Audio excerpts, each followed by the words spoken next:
नमस्कार, India voice देख रहे हैं आप। मैं हूं आपके साथ रिया डंगा। छत्तीसगढ़ कौशल्या भूमि में आपका स्वागत है। बुलेटिन की शुरुआत करेंगे छत्तीसगढ़ की खबरों के साथ।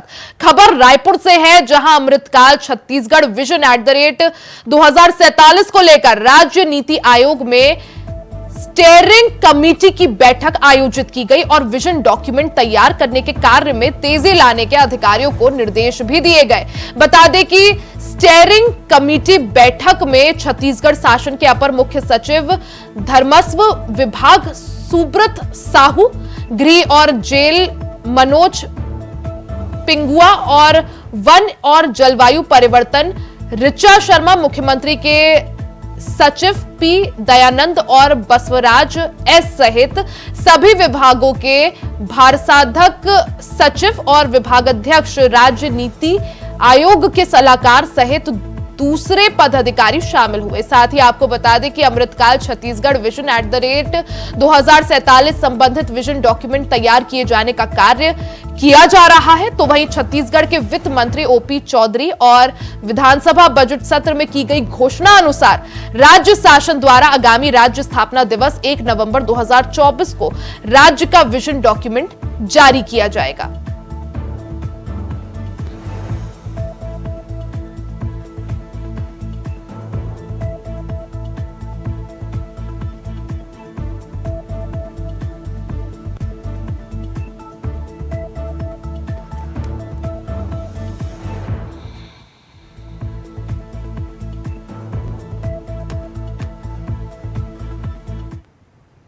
खबर बस्तर से है, जहां आईजी के पिता के निधन पर उप मुख्यमंत्री उनके पार्थिव उनके पृथक गांव पहुंचे। बता दें कि उप मुख्यमंत्री विजय शर्मा ने बस्तर आईजी सुंदरराज पीके के दुखद निधन पर उनके पैतृक गांव में पहुंचकर श्रद्धांजलि अर्पित की। साथ ही परिजनों से आत्ममयी भेंट कर अपनी संवेदना भी व्यक्त की। बताया जा रहा है कि बस्तर आईजी सुंदरराज के पिता का पिछले सप्ताह निधन हो गया था।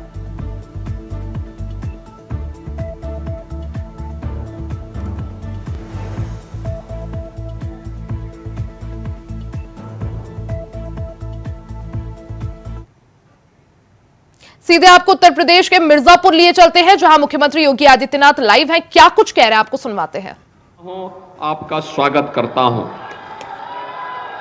बहनों और भाइयों, एनडीए के प्रत्याशियों के समर्थन में आपका जो ये उत्साह है, इसको ये 48 डिग्री भी डिगा नहीं पा रही है, बल्कि और उत्साहित कर रही है।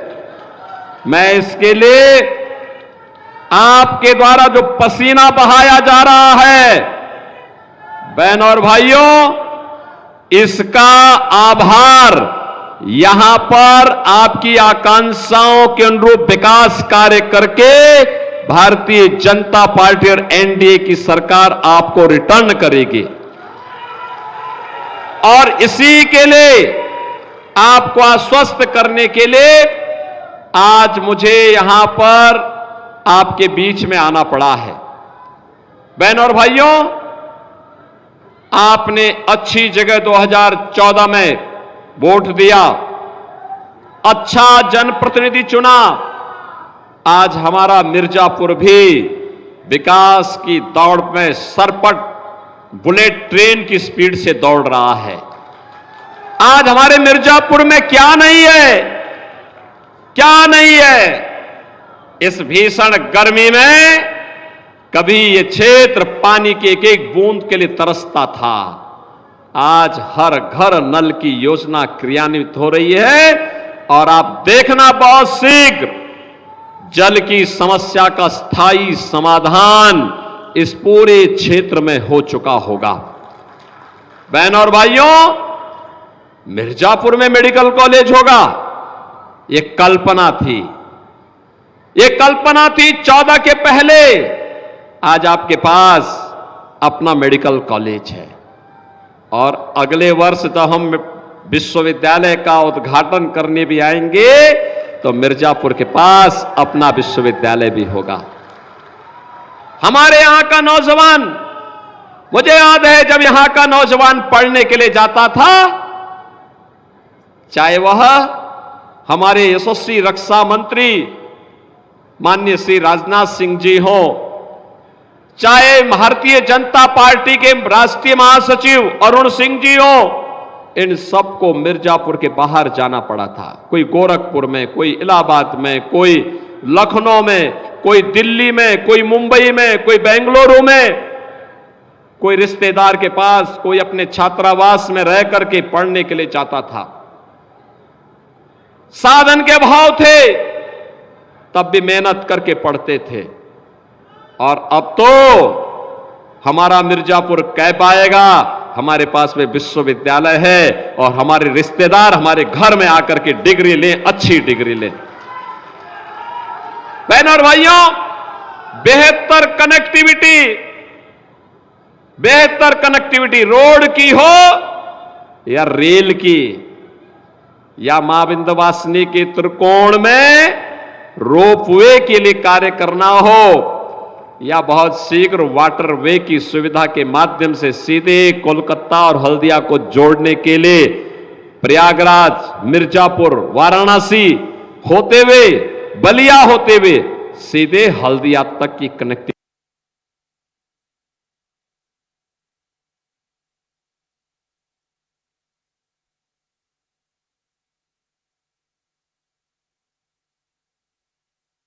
तो मुख्यमंत्री योगी आदित्यनाथ आज मिर्जापुर में मौजूद है। मिर्जापुर में उनकी चुनावी जनसभा, और मिर्जापुर से भारतीय जनता पार्टी की सहयोगी पार्टी अपना दल एस से अनुप्रिया पटेल चुनावी मैदान में है, और अनुप्रिया पटेल के समर्थन में जनसभा को मुख्यमंत्री योगी आदित्यनाथ संबोधित कर रहे हैं।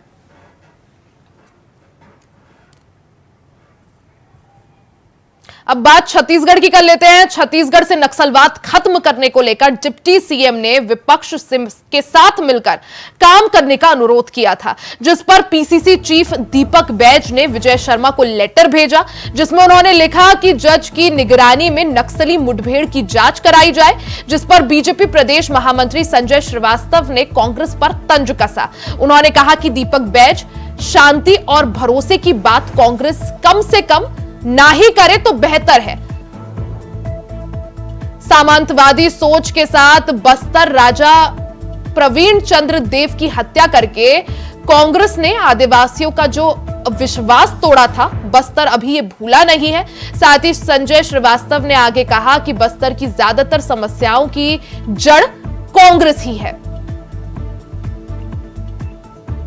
हम लोगों ने बयान भी पढ़ा और उनका हम लोगों ने सुना भी, लेकिन कांग्रेस ने कभी भी किसी मुठभेड़ पर सवाल खड़े नहीं किए।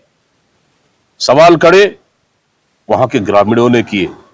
ग्रामीणों ने सवाल खड़े किए तो कांग्रेस ने जांच दल बनाई। जांच दल घटनास्थल तक गया और जांच दल में पूरे ग्रामीणों से और पीड़ित परिवार से पूछने के बाद पता चला कि यह घटना, जो 12 लोग मारे गए थे पीड़िया में, वो 12 लोगों में 2 लोग संगम सदस्य थे, बाकी 10 निर्दोष आदिवासी थे। अगर गृह मंत्री जी कहते हैं कि 12 में से 6 लोगों के ऊपर अगर आपराधिक प्रकरण दर्ज था, तो 6 लोग कौन थे? 6 लोग आप लोग निर्दोषों को गोली मारे। हम तो जांच मांग रहे हैं। हाई कोर्ट के सिटिंग जज से जांच होना चाहिए। आखिर जांच से क्यों डर रहे हैं? मैं पूछना चाहता हूं उनसे, क्यों डर रहे हैं जांच से? जांच से नहीं डरना चाहिए। जांच कराने घोषणा कर दे, ताकि पीड़ित परिवार अगर सही है, कोई दिक्कत है, पीड़ित परिवार को उसका न्याय मिलना चाहिए। अगर गलत होगा तो हम उसका आवाज उठाएंगे। गृह मंत्री जी, हमारी सरकार में 5 साल की सरकार में शांति था बस्तर में, नक्सलियों के खिलाफ में हमारे पास पॉलिसी थी। उस पॉलिसी को लागू क्यों नहीं कर रहे? क्या आप किसी को, निर्दोष आदिवासियों को मार के आप नक्सली खत्म करना चाह रहे? प्रदेश कांग्रेस कमेटी के अध्यक्ष दीपक बैज आदिवासियों के हितों की बात न करें तो ज्यादा बेहतर है।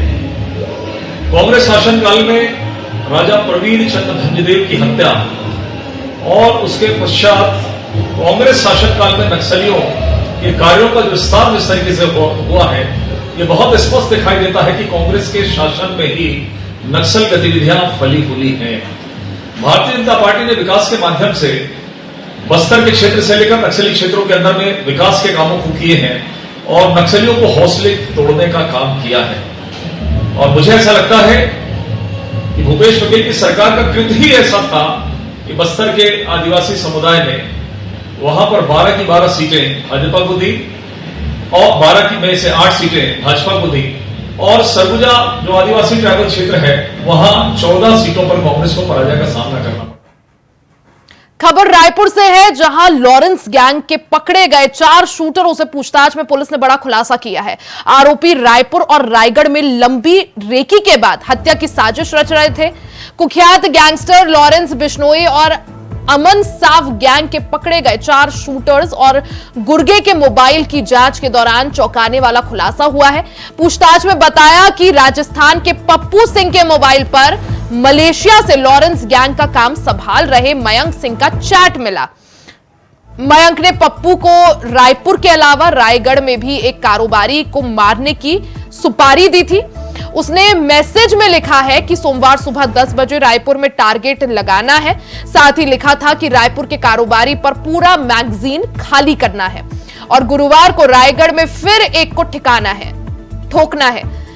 गैंगस्टर के चैट के बाद पुलिस ने तहकीकात का दायरा बढ़ा दिया है। अब जांच में रायगढ़ पुलिस भी शामिल हो गई है। गैंगस्टर के टारगेट में आए कारोबारी को सूचना दे दी गई है।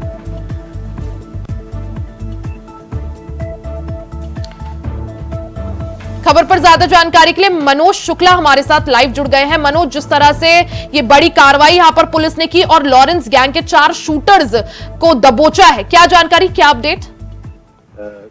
जी रिया, आपको बता दें कि रायपुर पुलिस लगातार जो है अपराधियों पर शिकंजा कसती जा रही है। तो ऐसे में कई रायपुर पुलिस ने बड़ा खुलासा किया और ये जो लॉरेंस बिश्नोई गैंग है ये इंटरनेशनल गैंग हो चुका है। इसका ऑपरेट जो है मलेशिया से हो रहा है। तो ऐसे 4 शूटरों को जो गिरफ्तार किया गया है वो छत्तीसगढ़ में रायपुर और रायगढ़ में बड़ी वारदात को अंजाम देने वाले थे, लेकिन पुलिस की सक्रियता से ये निष्क्रिय हो गया। तो ऐसे माना जा रहा है कि रायपुर पुलिस की बड़ी कामयाबी इसमें शामिल है। और जिस तरह से पूछताछ में कई सारी बातों का खुलासा हुआ है, चैट्स भी सामने आई है, अब पुलिस की जांच किस ओर बढ़ते हुए?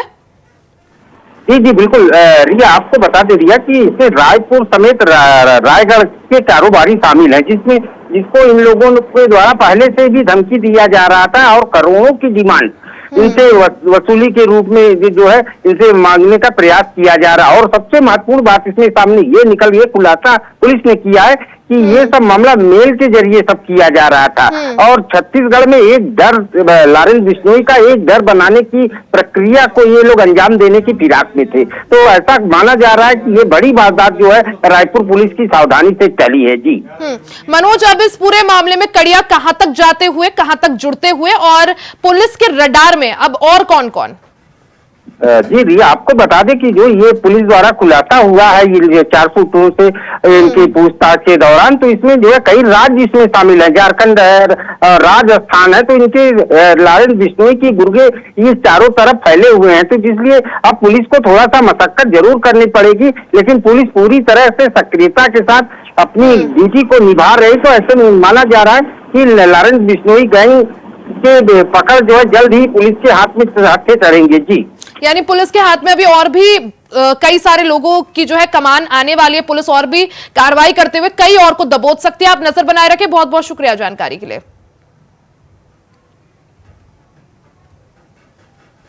तो पुलिस ने सख्ती से जब पूछताछ की तो लॉरेंस गैंग के 4 गुर्गों को यहां पर दबोचा गया। मलेशिया से पूरा गैंग चला रहे थे और इस दौरान पुलिस ने सख्त कार्रवाई की और इस बड़ी कार्रवाई में 4 गुर्गे लॉरेंस गैंग से जुड़े दबोचे गए हैं।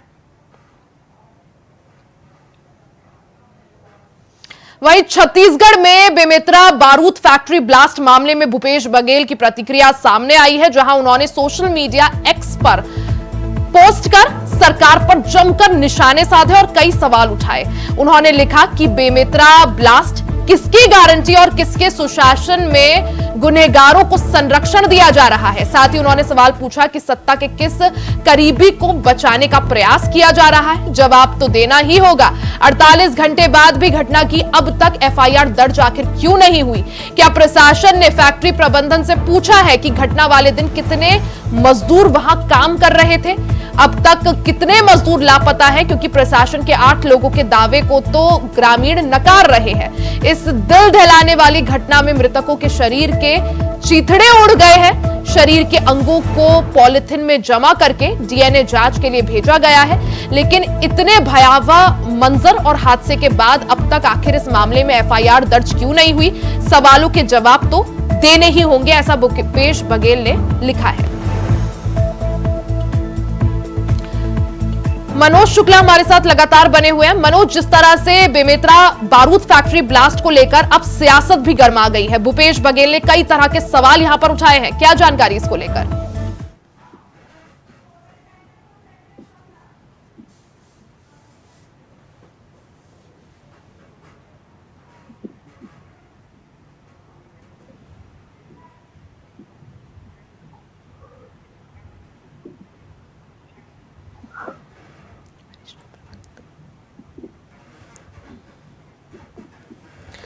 ज्यादा जानकारी के लिए हमारे साथ चर्चा के लिए धनंजय सिंह, वरिष्ठ प्रवक्ता कांग्रेस से हमारे साथ जुड़ चुके हैं। धनंजय जी, आपका बहुत बहुत स्वागत है इंडिया वॉइस पर।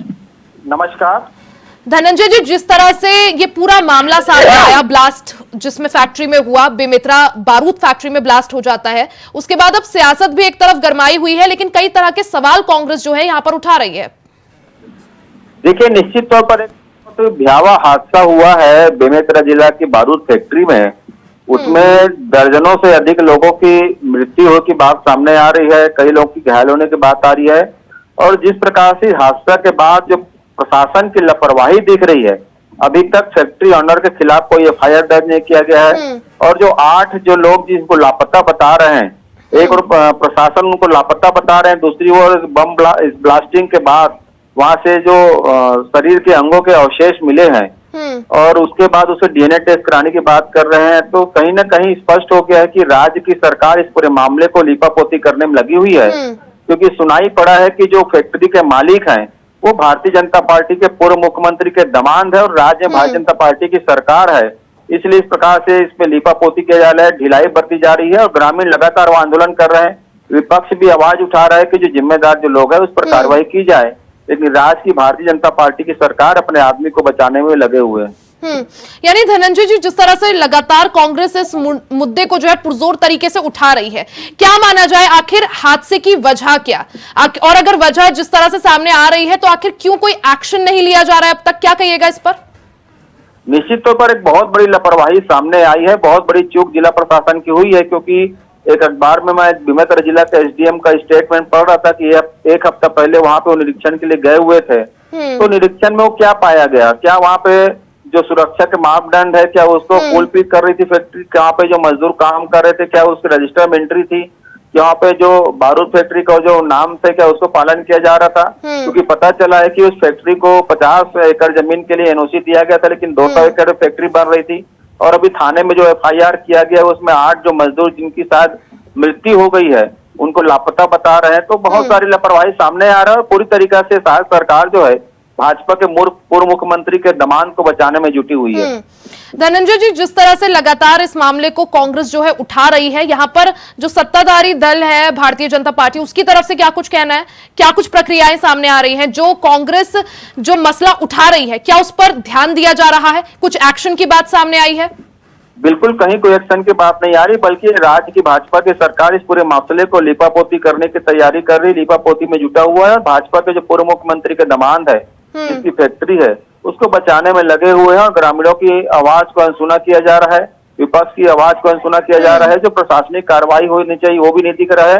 और स्पष्ट है जिला प्रशासन के जो जिम्मेदार अधिकारी हैं, जिन पर इस प्रकार के सुरक्षा को पालन कराने के दायित्व है, उन पर भी कार्रवाई होनी चाहिए। कि आखिर वो एक हफ्ता पहले गए थे, क्या वो नाम पूरा नहीं पाया गया, तो आखिर उस फैक्ट्री को क्यों चलने दिया गया? इस पर समझ में आता है कि शायद सरकार जो है कहीं ना कहीं अपने भाजपा के नेता को बचाने में लगी हुई है। और जो लोग मृत्यु हो गए हैं, जिनकी ना तो उनको ठीक से मुआवजा दिया जा रहा है, ना उन परिजनों को ठीक से जवाब दिया जा रहा है कि उनके जो परिजन वहाँ काम करे तो कहाँ पर है।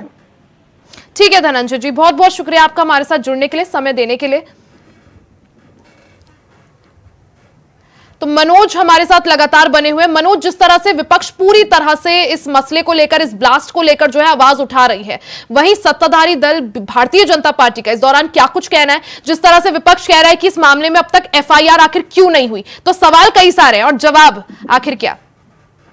जी रिया, आपको बता दें कि ये बेमित्रा ब्लास्ट मामले में आज ही जो है डिप्टी सीएम विजय शर्मा जी का बयान सामने आया है। उन्होंने मीडिया से मुखातिब होकर ये बताया है कि इसमें जांच चल रही है, ब्लास्ट के हर तरीके से जांच की जा रही है और निष्पक्ष इस पर कार्रवाई होगी, एफआईआर भी दर्ज होगी। लेकिन कहीं न कहीं अब इस पर जो है बेमित्रा कांड का लगभग 48 घंटे से ज्यादा समय हो गया और एफआईआर दर्ज नहीं होना निश्चित रूप से राजनीति अब इस पर शुरू हो चुकी है। तो ऐसे में बैठे बैठाए कांग्रेस को भी एक मौका मिल गया, जिसे लेकर पूर्व मुख्यमंत्री भूपेश बघेल ने ट्वीट कर सत्ताधारी पक्ष पर सरकार पर कई सवाल दागे हैं। तो ऐसे में कहीं मनोज, जिस तरह से 48 घंटे से ज्यादा का समय यहां बीत चुका है और अब तक एफआईआर ना होना इतने गंभीर मामले में, यही दर्शाता है कि किस तरह से प्रशासन की तरफ से लापरवाही वाला रवैया यहां पर अपनाया जा रहा है। आप नजर बनाए रखें। बहुत बहुत शुक्रिया जानकारी के लिए।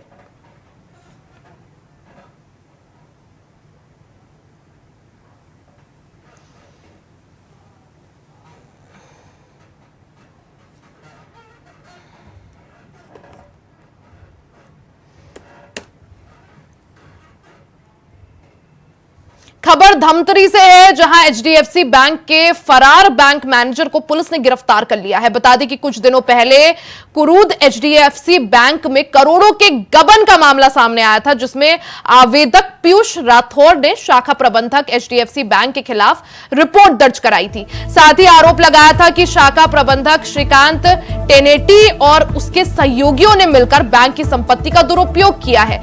तो वहीं मामले की शिकायत पर पुलिस ने आरोपी पर कई धाराओं में मामला दर्ज कर कार्रवाई की। फिलहाल अभी सहयोगी आरोपी तेजेंद्र साहू की तलाशी जारी है।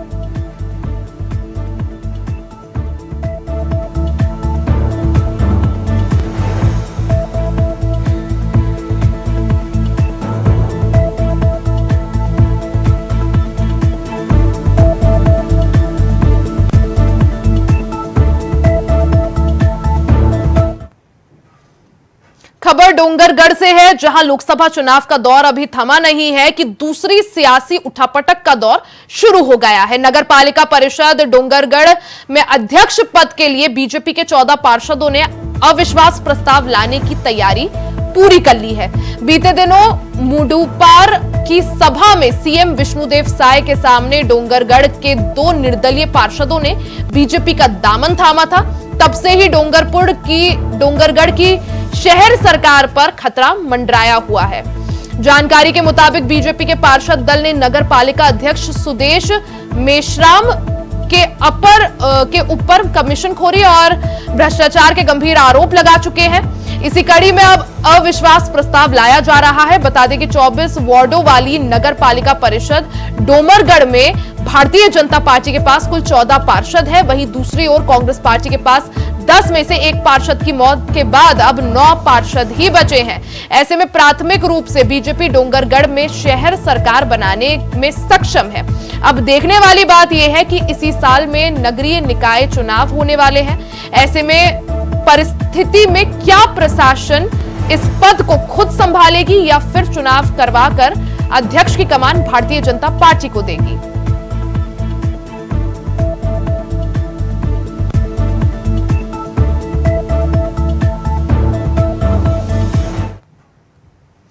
कोरबा जिले के कटघोरा में पानी की समस्या से लोग परेशान हैं। आजादी के 75 साल बाद भी कटघोरा गांव के लोगों को पीने के पानी के लिए लोग तरस रहे हैं। ग्रामीणों की माने तो उन्हें कई किलोमीटर दूर से मुख्य सड़क पार करके अपने गांव में पानी लाना पड़ता है।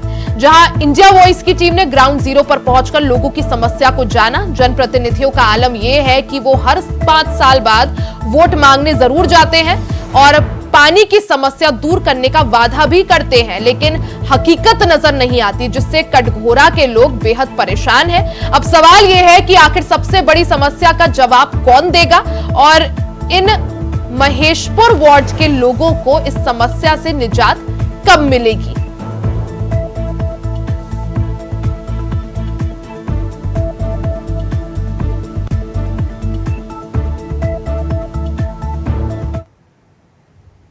छत्तीसगढ़ कौशल्या भूमि में फिलहाल के लिए सिर्फ इतना ही। खबरों का सिलसिला जारी रहेगा, बने रहे हमारे साथ।